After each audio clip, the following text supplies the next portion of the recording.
It's time for another Rants and Review, and this time we're going back to that Munchkin well. But this is not your flavored themed Munchkin like Rick and Morty, Marvel, or any of those. This is the classic, but it is in a deluxe form. So what makes Munchkin Deluxe Munchkin Deluxe? Well, let's open it up and we'll see what's inside.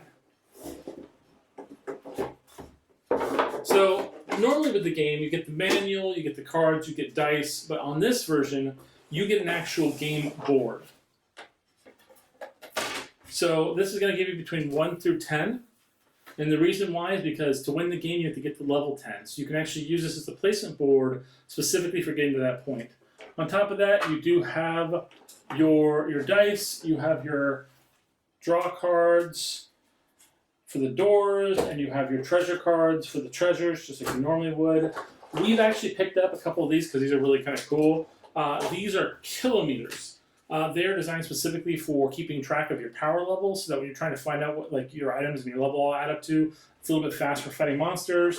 But when it comes to playing the game, you have these little pieces for the board, and the colors can specifically represent players.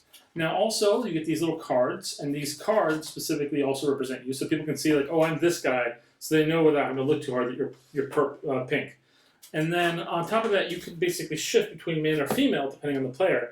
Normally the way the game is played, you start off as your gender, but you can also choose to be the other gender. The reason being is you get your first hand set of cards, and you might like say, oh, I've got a card that's only for women. Well, my character is a female.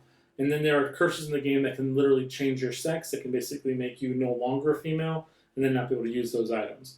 But, I mean, if you are a fan of Munchkin, but it's hard to keep track of the levels, you don't have maybe the app, this is a great way to kind of play the game without having to worry about like what level you are. You don't have to worry about counting pennies or trying to remember it, or people going like, oh, what level are you?